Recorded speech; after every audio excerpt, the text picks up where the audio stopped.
Ah!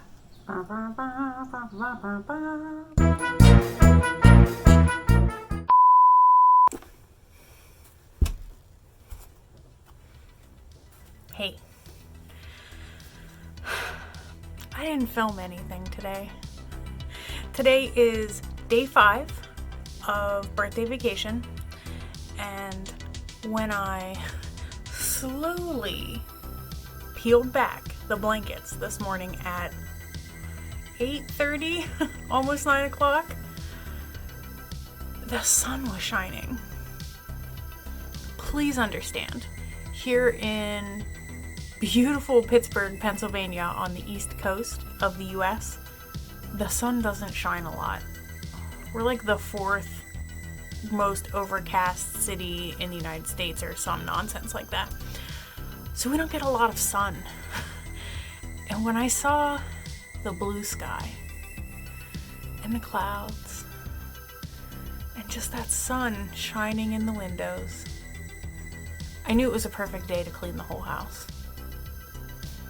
I know everybody's talking about how this self-quarantine has helped them deep clean their whole house. No. Again, I was planning on being on birthday vacation anyway this week, and if there's one thing that I don't want to do when I'm on birthday vacation, it's clean my whole house. So today, rejuvenated by the sun, I cleaned the house. So I didn't really film anything because I was cleaning the whole time. Then we get into the evening time, and I'm back here in the trash palace painting rocks. And while I was sitting here drinking coffee and painting and watching YouTube videos, I started to think about creativity and what motivates me to be creative, why I have a whole room in my house that is dedicated not just to clothing and the werewolf style guide, weird thrifted, full room closet of nonsense, but also what inspires me to want to make art. I know I've said it on here a bunch of times, I'm not an artist by trade. I have a very dry, very boring, very stressful office job for a large company. I deal with numbers and data, and it's so far removed from from all of these painting supplies that are around me here. Where does making art fit in for me? So I sat down and I started to do some research and trying to make some notes so that this would be a little bit more structured. And the first thing that I thought about was being a kid and feeling always inspired to draw. And I think that while it might not be a hobby or an interest of every small child, I think that it is an interest of a lot of children, and it's something that eventually gets pushed to the side, and it can be for a lot of reasons, but I have found that for a lot of people it gets pushed to the side because children are discouraged from making art.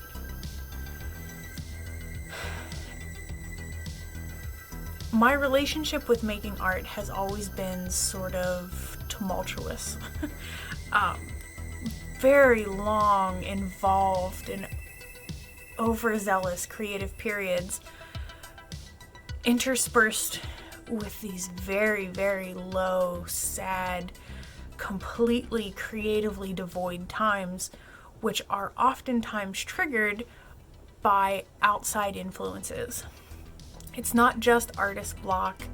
It's not just feeling creatively depleted. A lot of times it's because of something that somebody else said. I know. everybody likes to say things like, don't let them get you down. Don't worry about what anybody else says and just do what you want to do. Don't listen to the haters. You do you. I get it. I do. I understand what you're saying. I just don't fully agree.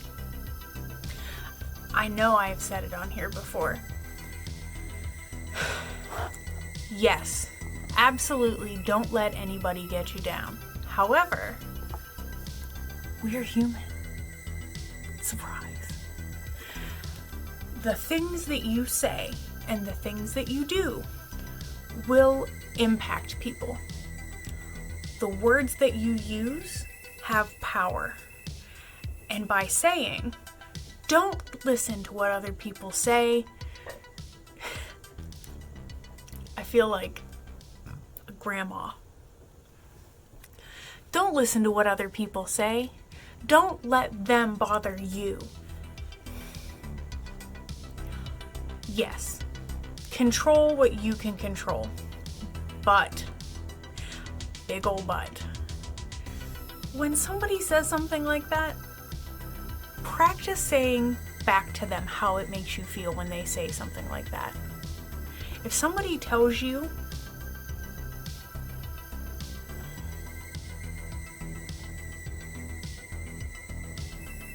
but, big ol' but, even if you are practicing as much as you can to not let people's words hurt you, it's okay if they do. It's okay if the things that people say have an impact on you. When I was younger, I had this high school art teacher. He made fun of me all the time. And have I always been the most? Yes. I've always been this. It might have looked a little bit different on the outside, but I've always been me. What I don't understand, though, is how somebody who went to school for art, who then decided to become a teacher of art, would think that belittling somebody's art that they are supposed to be fostering and teaching would be appropriate.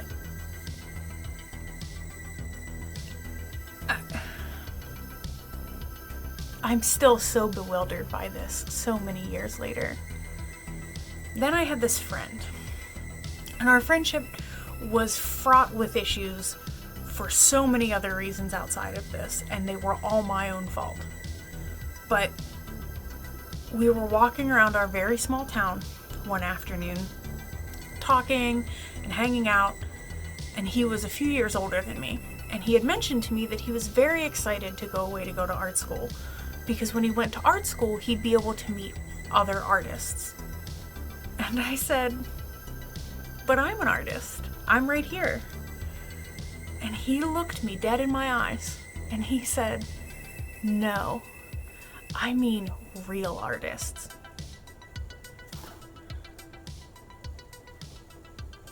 Huh.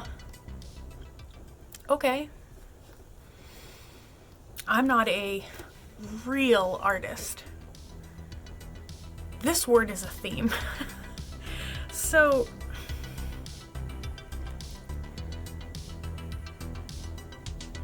I then go to a summer program for high school aged kids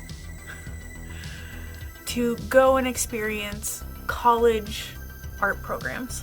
And while there for this, it's like a week or 2 week long program over the summer, I meet a college art professor. And we go through these classes, and he just consistently is tearing me apart. And I'm not the only one. Please don't think that I feel that I'm being singled out either by my high school art teacher or by this college professor. But he says to me, you will never be a real artist. You will never make real art.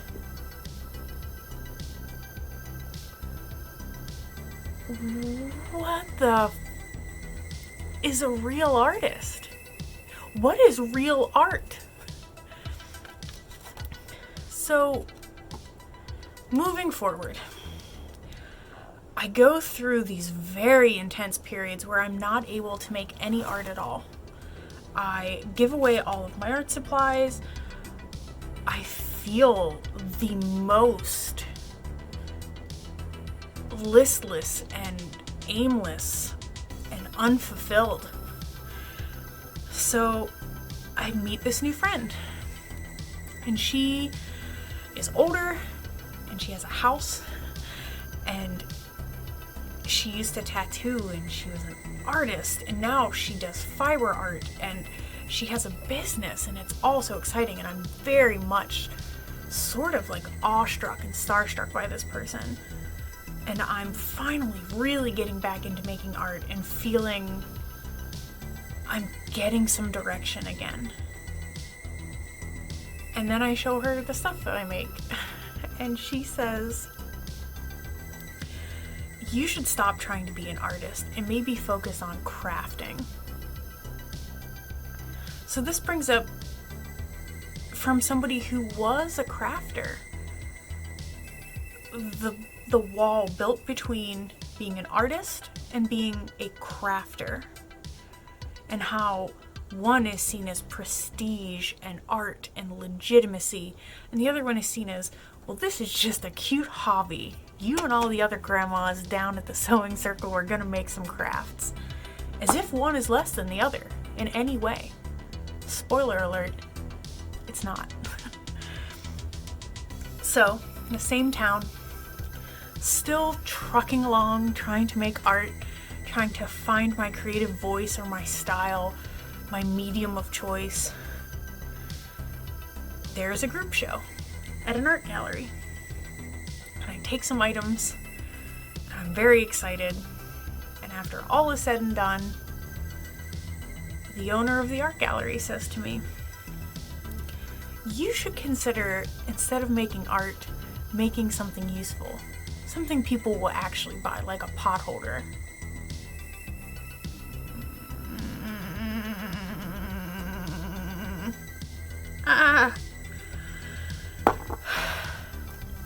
So it brings up some really interesting points for me. Why do we make art? And not in general, not this big picture, like, why does the world need art? I'm not talking about that. I'm talking about why do we individually make art? When you sit down and you think to yourself, I'm going to draw today. I'm going to paint. I'm going to whatever your chosen medium is. I'm going to make collages. I'm going to do fiber art. I'm going to do watercolor, stained glass, what have you. What is your motivation behind it?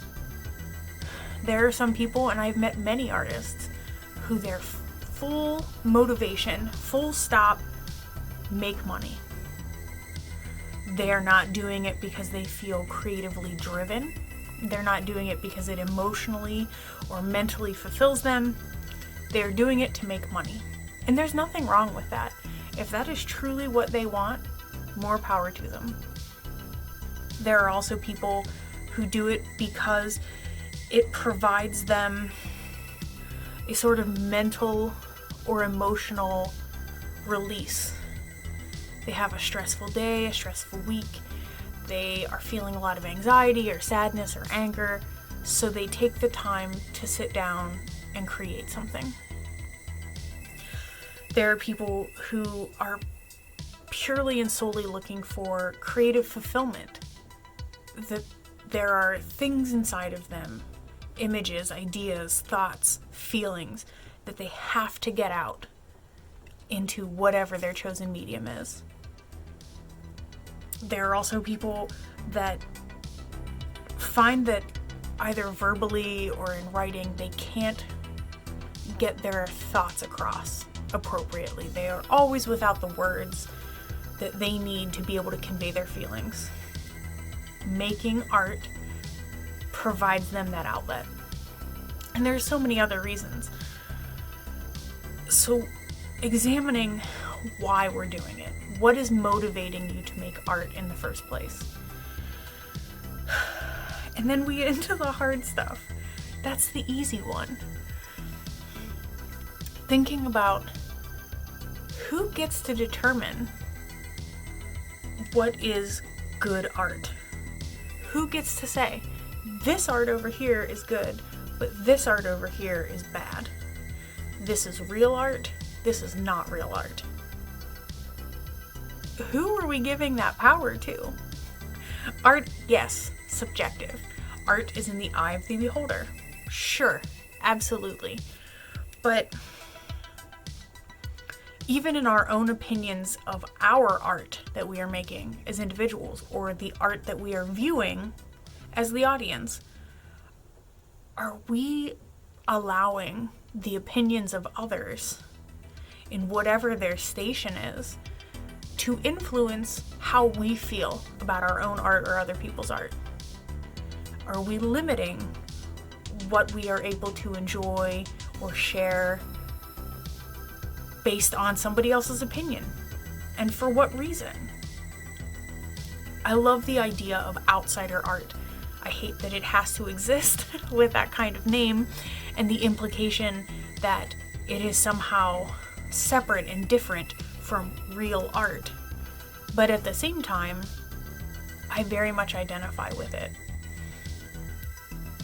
I am constantly looking for ways to improve the accessibility of the freedom to create art without the pressure of feeling like you have to perform. And I'm not talking about like performance art, but the pressure to measure up to somebody else's art. There needs to be better and clearer access to that freedom to create without having to worry about if it is good or if it is real. And once we find that in ourselves, the most important part, because yes, it is great as an adult to feel creatively free to make whatever I want for whatever reason I want and never have to worry about, is it marketable? Is it desirable? Is it good? Is it real? But that's also helping me be an example to younger people who might want to make art and be creative and not ever feel as if they have to measure up to somebody else's idea of what is good and worthy and real.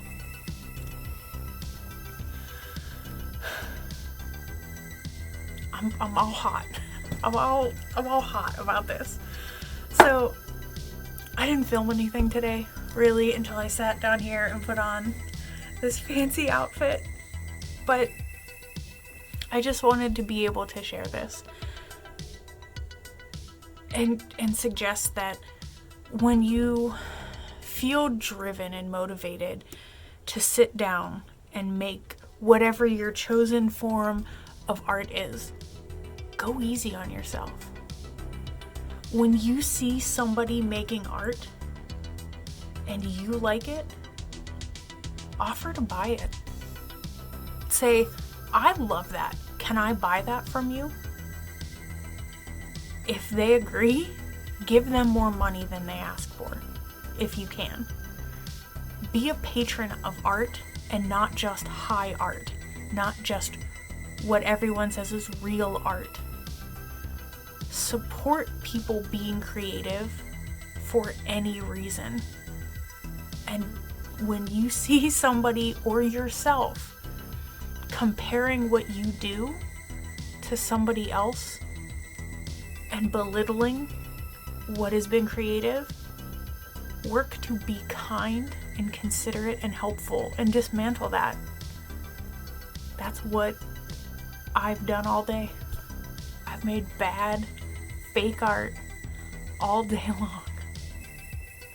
I hope that everybody gets a chance to to feel free to make bad fake art and then share it. As always, if you're new here, hi, I'm the werewolf style guide, Nyx Muse. If you like what you see, hit the subscribe button down here somewhere. If you're coming back, hey, this video is more fun than the last one. And if you like the video, give it a thumbs up. If you want to leave a comment, talk about art, talk about my fancy clothes, you want to see more of my art, you can follow the links in the description. That'll take you to my Instagram. And thanks for stopping by.